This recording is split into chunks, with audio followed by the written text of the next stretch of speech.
to the cloud. Okay, recording is started.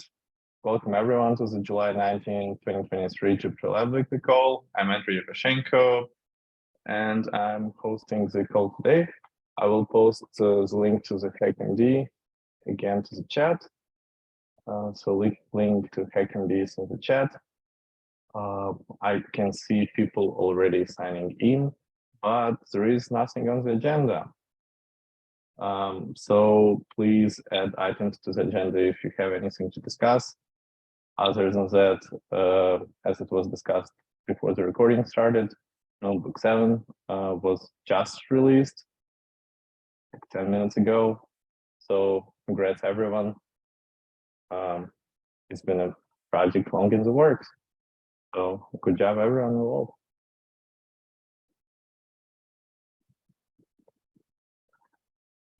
Okay, I can see an item on the agenda.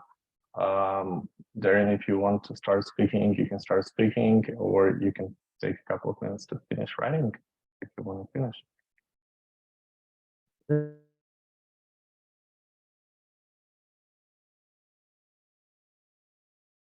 Darren, you're muted. Thanks. I was hoping somebody would speak before me. I don't think my colleague Gabriella is on the call. I just wanted to give a brief update, and we will be creating issues around this so that people can actually look.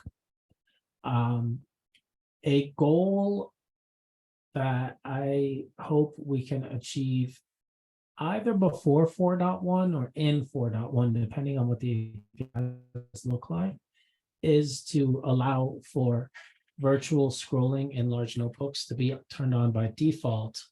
Because if it's not on, a lot of people might never discover it and might not. There's a way to mitigate performance issues with large notebooks.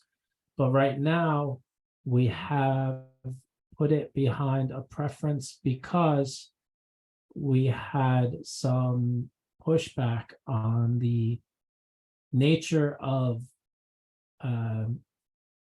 virtual scroll, right? So if you imagine you're inside Instagram and there's an infinite scroll, you scroll to the bottom of the page, some stuff gets added, and your scroll bar jumps up because some stuff was added.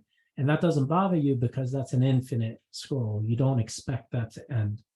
And you can imagine in another circumstance, you're saying Google Colab and you have a notebook and you see that's not a native scroll bar, it's a custom one, but you scroll from top to bottom and you have a fairly coherent experience, not really aware that what's happening under the covers is that only what you're seeing is being rendered, but the dimensions of the notebook are known.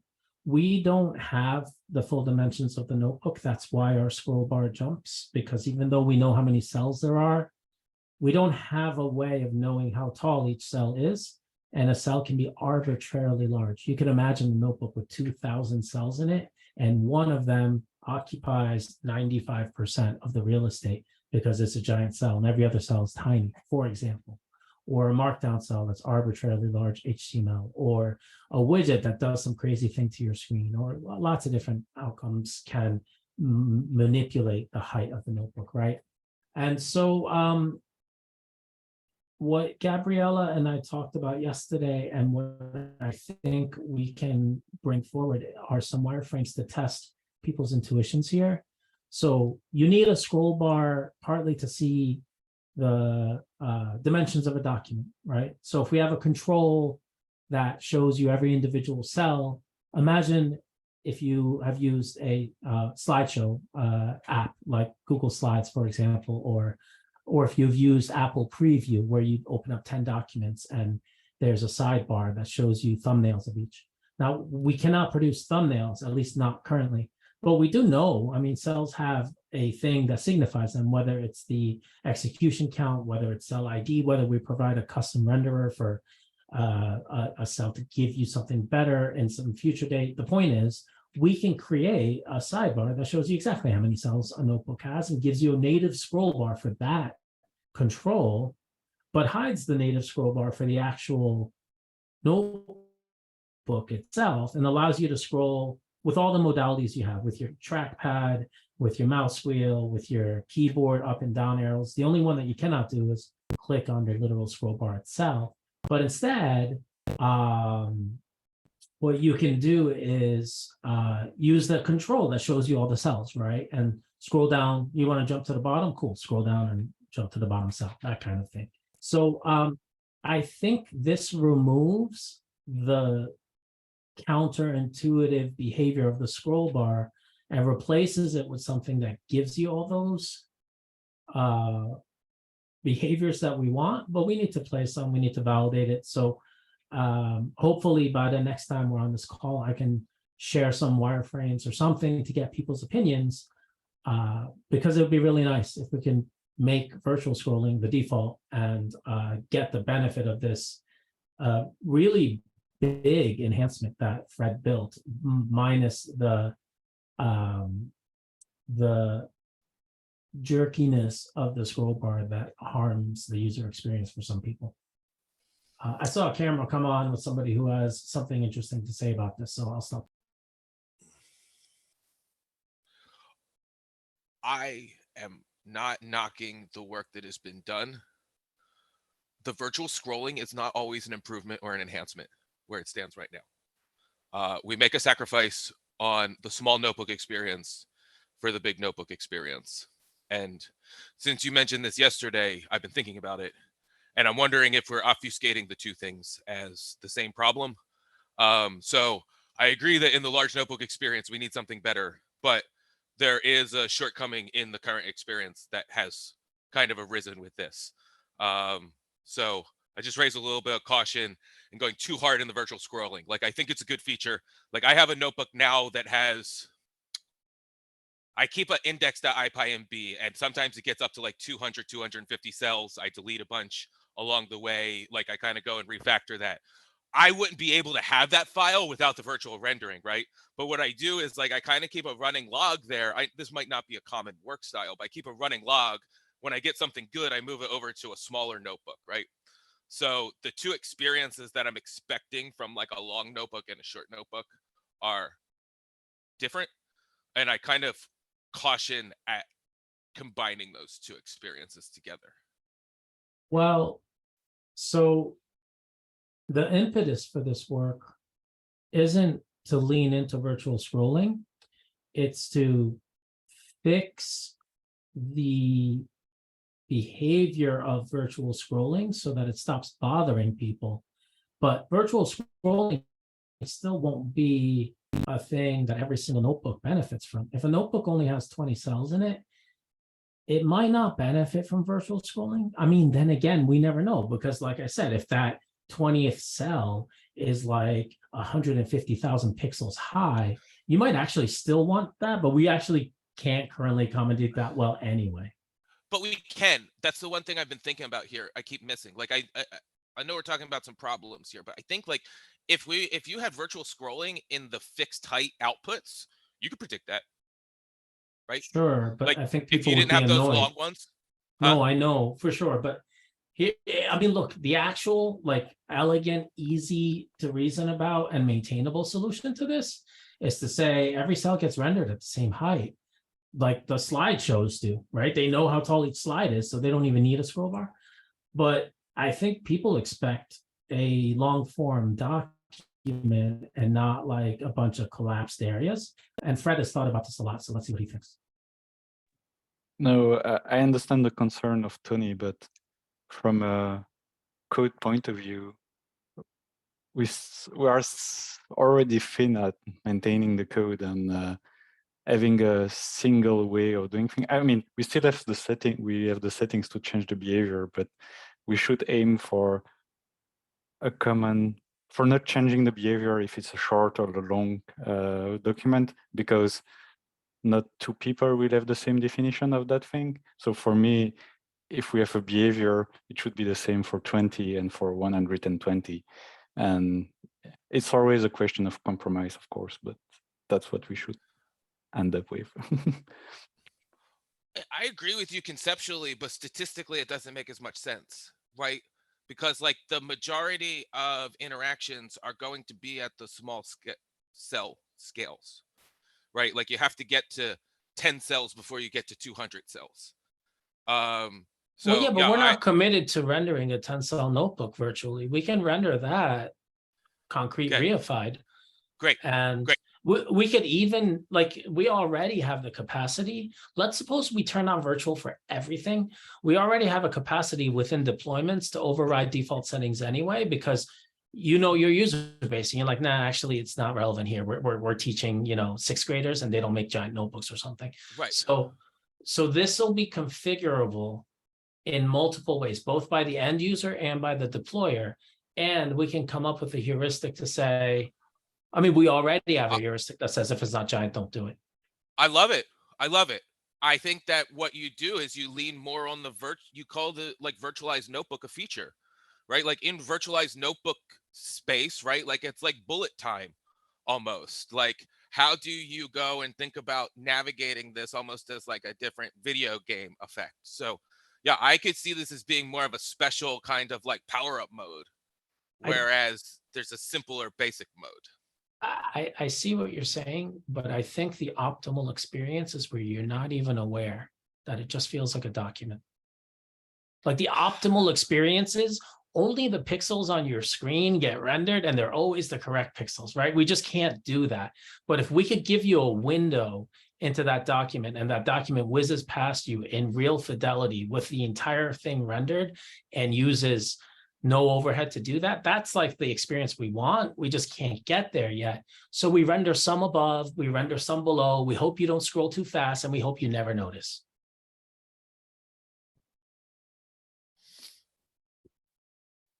Can you describe again, with virtual scrolling enabled, you said that it's giving you a cell by cell representation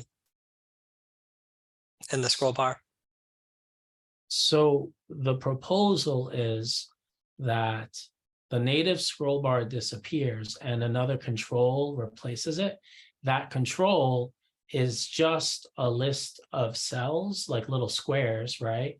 And that has a native scroll bar, so you can natively scroll that and just click on any cell you want. Now, there's multiple ways to implement it. We could implement that so that that scroll pegs to the motion of the notebook, but it would be weird, right? Because if one cell's way taller than the other, the scrolling won't it'll be jumps, not scrolls.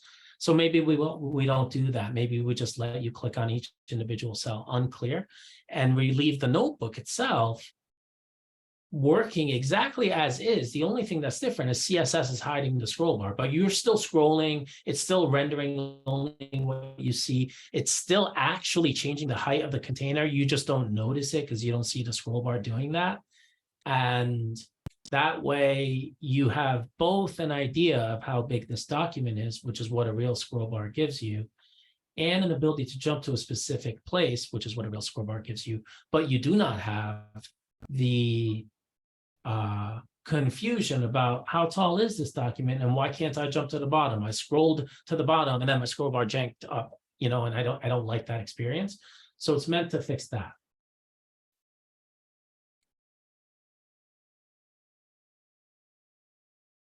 We may have exhausted this subject. Guys, nobody added anything to the agenda. What's going on? Yeah, I think all of this makes sense, right? Like we need this capacity. It's just that when I think of the reality of documents and like the scroll bar moving is like a transitory phase of work in some way, right? Like, you know, reading mode and form submission mode are like two kind of different things, at least in accessibility land, right? So, you know, when I'm editing, I'm not moving around as much. So my concerns are a little bit different. So it's good that we have designers in this, right? Because they're going to help us figure out what's what in this. So I think this is a really worthwhile feature to consider.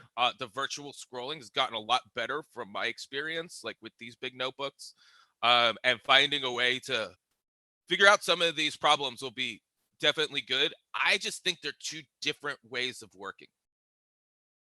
Like I think we're like the document, like comparing the document editing to the moving around are probably two different modes of working. But if you're writing the document as the author, hopefully all of this is actually transparent to you, because the piece you care about has been reified already, and it acts natively because it is native. And your motions, whether they're just micro adjustments of your scroll position or whatever, all that stuff happens because it's native. We don't implement that. It just works the way you think. So I'm not too worried that it disrupts the author experience. Is that what you're worried about?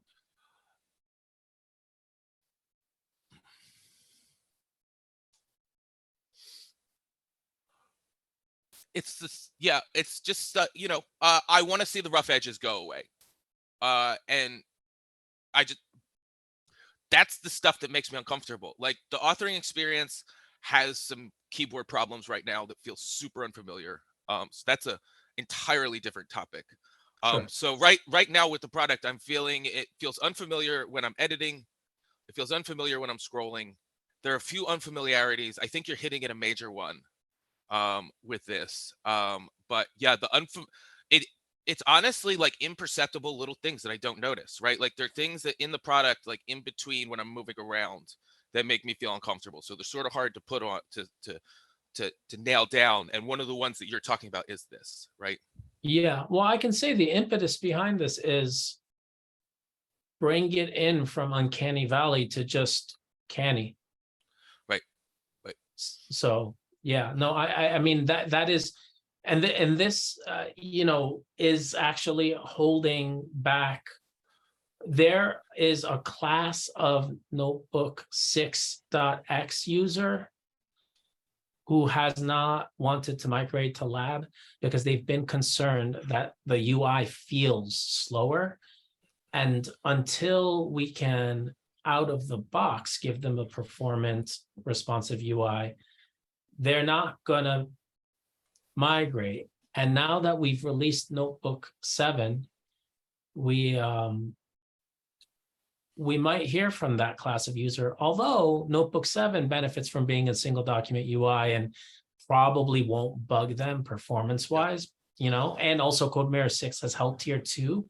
So we do have, like, we're not stuck in a situation where users are gonna be unhappy whichever way they go, but it would be nice if we could persuade people that they're not using something slow out of the box, because right now there's a certain class of users that feel that way. Quick question. Let's say you have a bunch of cells and the very last one is very, very extremely tall.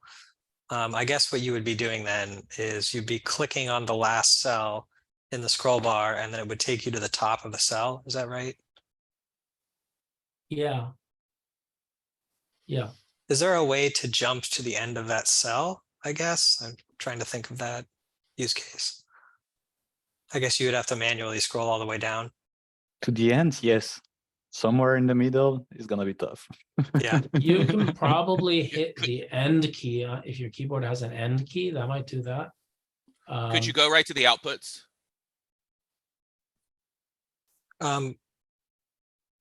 It's something we should, if we want to do that, is something we need to implement, because for now we don't have the only thing we can target, like in the middle of a cell, is like if it's a markdown rendered thing, it's a title. This is the only thing. But as we don't have any fragments specification within a notebook, then we are a bit a bit blind when scrolling. Is the sparse, what is it called, virtual rendering or sparse rendering, that doesn't split a single cell, right? You're always doing individual single cells. Yes. I think maybe Darian mentioned that you wouldn't be able to click in the scroll bar. I guess I would just point out that typically when you click in the scroll bar, not on the scroll handle, but inside the scroll bar, not on the handle, typically it's like a page up or a page down. So There's a few things we could do. There will be a native scroll bar next to this control that shows you all your cells. That should behave the way all native scroll bars do, or you'll get confused. So when you click on that, it should just page down on the list of cells, not change the document perhaps. Unless we decide we're pegging the document to this list of cells, which we could do, and that might be a setting. Some people might like it, some might not, I'm not sure. This is one of those things where it's not an incorrect UI, it's just a confusing one, because if you think about this notebook where all the cells are tiny except the final one, scrolling through them is a weird, not the same speed experience, right? Yeah. It's a piecewise experience.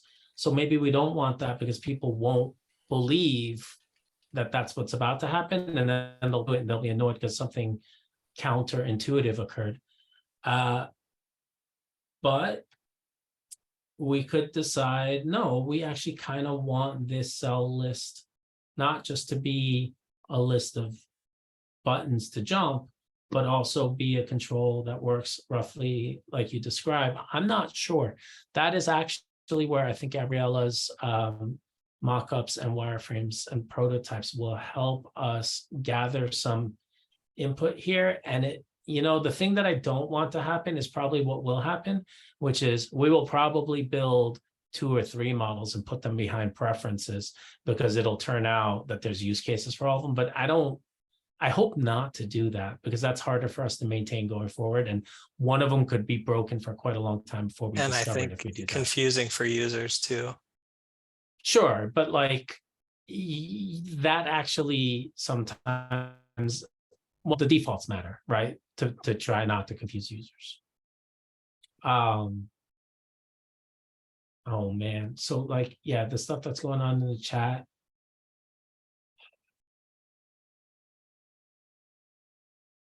I don't have any input.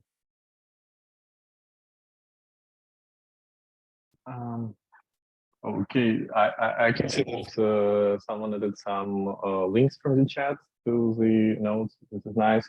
If Darian or any other discussion participants would like to highlight any, you know, key points from the discussion in the notes, please feel free to. Yeah. I can see that Tony just added another topic. So if there are no comments on the virtual scrolling, let's proceed to Tony into the next topic. Hi guys. Seriously, I love you all. I love what you're doing and making. Thank you. I have to preface these things because I'm hard on the product, and I'm sorry about that. It's really amazing that Notebook 7 got out there. Congratulations to everybody who brought that over the finish line, and thanks to Jeremy for getting that started. Like, that's so crazy that that little retro project turned into a flagship product. It's amazing. When we made this choice to release this product, one of the things we had a vision for Notebook version 7, and one of them was accessibility. And we're going to have to stifle some of our discussion about accessibility improvements, even though we're eager to talk about some of the ongoing work because it's exciting, it's happening. We just released Notebook 7, and that tab trap PR did not get merged. It's not usable for a screen reader at this point. And that upsets me a little bit.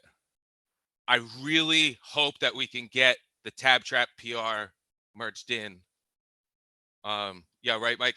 You commented on it about 2 weeks ago. It's the one over in JupyterLab that is working on the tab traps. Really need that in. If a disabled person comes to the notebook and they can't tab around to the second cell, it's a big problem. Please get this UX in and figure out the styling later on, because right now it just like holds up everything. Thank you guys for all the work. Seriously, I just really want this one in there so we can start dealing with keyboard navigation a little bit better. So just to clarify, this pull request, I requested changes on it, and that's because there is a critical bug if there is a text area in the output of a cell, I was trying to be very gentle in my review, so it doesn't stand out. But if there is a text area in a cell and user tries to type, there will be commands executed, which might result in errors, deleting code cells, or leading to other issues. So my request to introduce changes to the selectors is not about styling. It is about not destroying users' notebooks. So it needs more work. Okay, that's great. I did not know that. That was a latecomer to the game, and that sucks that that's a thing. But like, we gotta overcome this one. This PR has been open for months, and it's like the one thing we need to do to open the door to accessibility. Like everything a lot of the stuff that we do around accessibility doesn't get noticed when these tab traps are the biggest thing that show up. So I really hope that, and this affects this single user experience and the non-disabled experience, being able to tab around the application. So yeah, I hope that we can see this one land. And thanks for that extra information, Mike. Okay, I have added the link to the PR to the meeting notes after your bullet points, Tony. If anyone else, Mike or anyone else wants to add other comments, please do in the meeting notes. Yeah, if other than that, any other points on this topic? Any other comments? No. Okay, that's good. Or it is what it is. Yeah. So we don't have anything else on the agenda. So I want to call if there is anything else you would like to discuss now before I will end the meeting recording. If not, I will end the meeting recording and we can discuss something of the recording if there is anything to discuss. I'll wait a minute. I see two hands up, Frederick and Nick. Frederick shows up first, so please go. Oh, thanks. Sorry, Nick. Or was Nick first? I'm not sure who was first. Please. I don't know. So just I open a PR for the membership and the different level of team on the team compass to draft something. So don't hesitate to read that and comment on it. Yeah, we definitely need some cleanup there, because also I was looking at the for example, at the GitHub organization, we have 24 people that are owner of the organization. It's too many for security reasons. So we definitely need to decide how we handle those membership and to clean that up. Yeah, thanks a lot. And Nick, you can go ahead. Yay. So I'm not logged into the hedge doctor thing or whatever, but yeah, so Fred's been nagging me to get that mermaid PR into fighting shape. If anybody has any inputs on 14.102, reasons why we absolutely shouldn't do it, because we're flying in the face of the SSC and the JEP's never going to get merged, or I don't know, whatever. I'm just exhausted on this thing at this point. It's been 4 months. Yeah, Nick, I definitely want to help you on that one and get it merged. And yeah, man, I know. And for the SSC, as I commented on the PR, we should move on whatever is the decision at the SSC level. Because it doesn't matter. It doesn't impact what you save in the notebook file. So whatever, it's fine. That's right. If we're not going to specify it, then don't specify it. That's fine. The valid concerns out there are the size, right? Because it brings in elk and side escape, which is good because that's big tent, but they're heavy, you know. So I think whatever lab's like 8.9 megabyte wheel now. So this will absolutely add another megabyte and some to that. So we can probably engineer around that and remove those features if you don't want mind maps and you don't want ElkJS layout. So that's the thing that we could do. But we did, since we last talked about this, we added a MIME type renderer for it. So you can make .mermaid files and you can collaborate on those, which feels great. I did that a little bit with one of my colleagues not too long ago. So just a lot of stuff to see there. But yeah, if there's someone that's like, no, we can't do that, just speak up now. let's get this to bed, you know. Thank you. Thanks a lot, Nick, for working on that. And we should definitely merge it sooner than later because it's already been a long time, as you said. Yeah, feel free to add any description of this to HackMD, maybe links if you would like more publicity.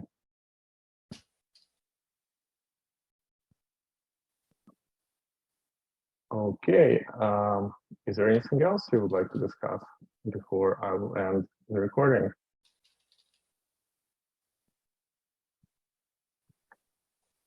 We'll wait for a minute.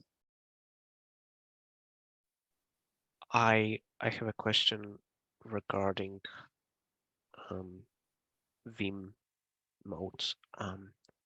So there is a discussion about JupyterLab Vim extension, and quite a few people suggested adding that into the core.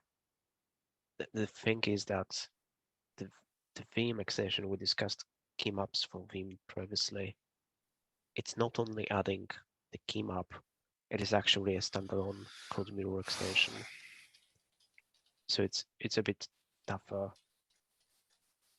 Do we have a preference on merging JupyterLab Vim into the core? Was that ever discussed? Or is it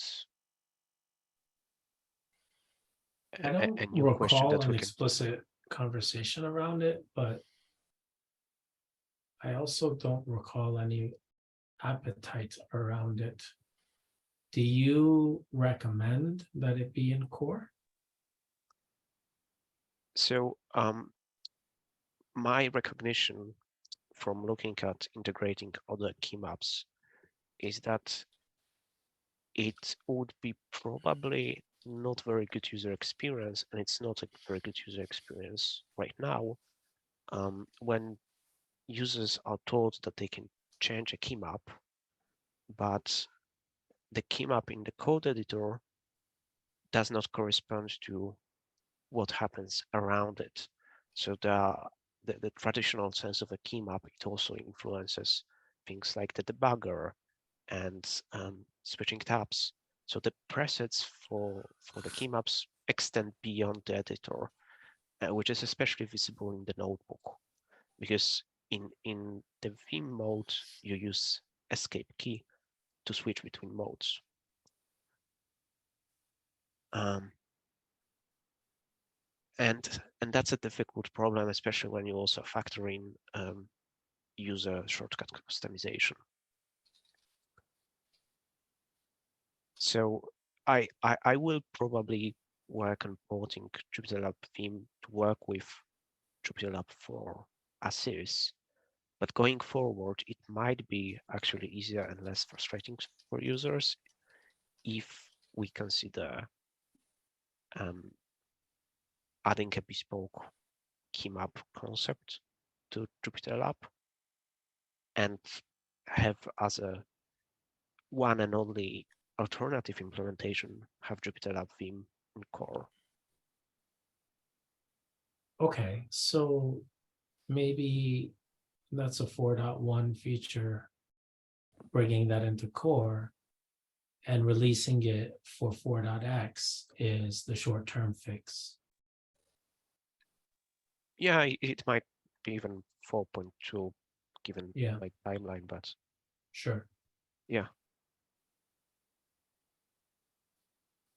If we want to bring it into core, who has to ask and agree to do that? Who's the maintainer of it? So the maintainer, it's actually a couple people who are recently maintaining it did comment that he would be happy to. Okay, cool. Um, Yeah, so then we can get just do a that team in. compass vote and take it up from there. Sorry, Fred had his hand. I was just talking. By integrating it in core, Mike, you mean only the key map switch, or you mean more than that? I mean more than that, because when I looked into like using the extension, customizable extension called Mirror, that's not enough, because the Vim code mirror extension does way more, and you want to customize these things. And by pairing that as just as a key map, it's probably not enough. Sorry, let me step back and think about an example why it doesn't fit into like a list of options for a key map. So you have a code mirror key map and VS Code key map, which is a thing. We can have a VS Code key map in JupyterLab now using code mirror 6. And you want to have Vim as something separate.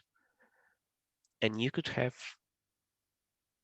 so Vim is not exclusive, because in the insert mode, you would still be able to choose between code mirror and VS Code key map. It's like a separate option.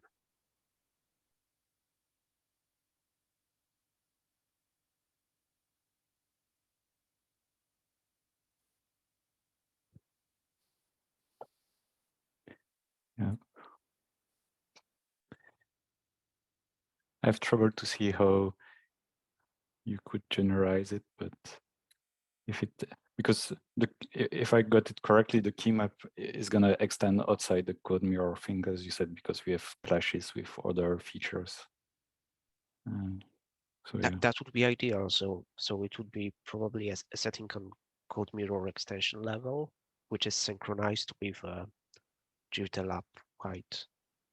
Yeah, it needs more design. I'm just asking to get a feeling on what you all think, and we can iterate on that in an issue, in a separate discussion later on. Yeah, because it's gonna, as you said, it's gonna be challenging because between the default that are coded in the settings file for the shortcut, the one that the user can overwrite, and something that changed the default, yeah. It's gonna be a challenge.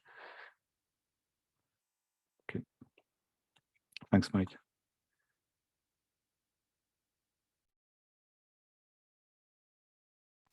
Yeah, the extension play feels really good with that because it can already ship and overrides JSON.d. That would change those defaults, but the defaults have to exist. It can't just be, you know, the fiat behavior, and still give, because Vim people, Emacs people, they want control of everything from their keyboard, right? So I definitely see that it's not just about the text editor component inside of a cell. They want to, you know, they want to go in and write some Lisp or whatever the hell Vim speaks and automate everything.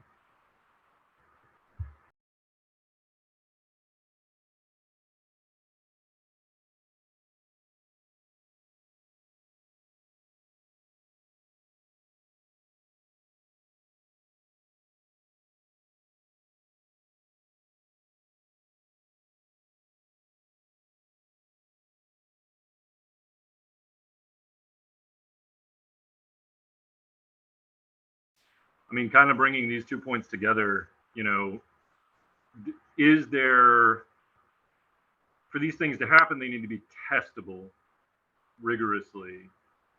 And so is there a model of the entire application that the keyboards and other inputs would have access to.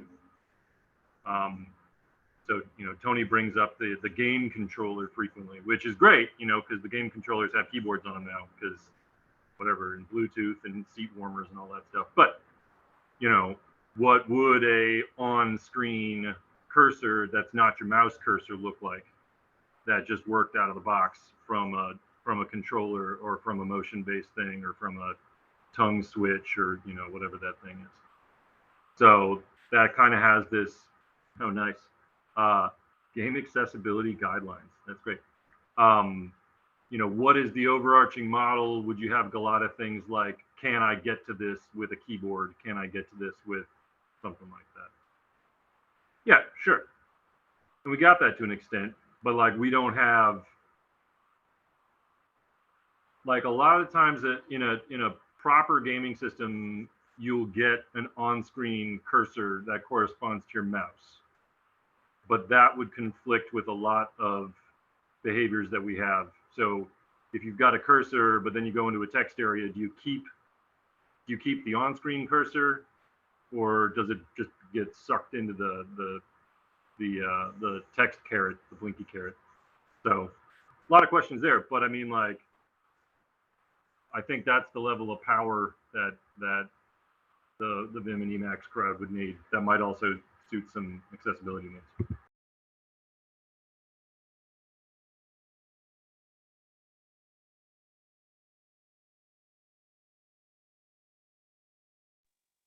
Just to clarify, are you advocating for having, for keeping JupyterLab Vim as a separate extension, or? I think I am. As a gateway drug to Vim, JupyterLab would be awful because of how many opinions it has. So they need to already be hooked on Vim and then desire it. We shipped it before because it was built into CodeMirror. Its key maps and Emacs's key maps were like, the bulk of the size of that. No, you don't have to support Emacs. You got to give people the ability to extend something to do Emacs, I think is the point. Yeah. I'm just talking. I'll stop talking.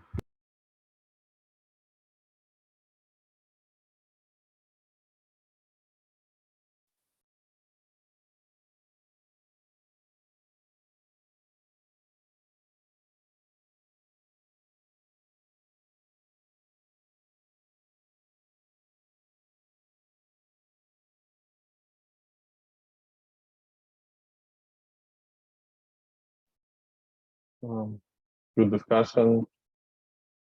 Yeah, if I can see that there are already some additional details and comments are being typed in the FAQMD. If you would like to add some additional details from the discussion or links, for example, the one that I'll probably copy the one that Tony posted and will add it. Just because I think it's relevant. So yeah, if there are any other comments or points to that discussion, please feel free to speak up.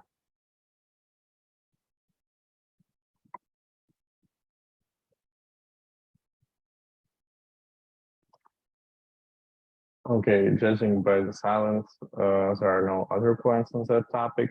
So then I'd like to mention that if you would like, I have added this to the FAQMD already, but also would like to voice it here. So if you'd like to host a next JupyterLab call, or just if you would like to host a JupyterLab call, please sign up by the link that I posted in the chat. It's also on FAQMD. It's an issue created by Darian. There is a table with for July with people who would like to host calls in July, but you can also, sign up for it later months. There is also a guide available by the link in that thread for hosting. I shall update this guide based on the findings from this call. But yeah, please feel free to sign up. Thank you for hosting, Andre. Oh, my pleasure. Thanks, Isabella. So I shall wait a minute and I will stop the recording.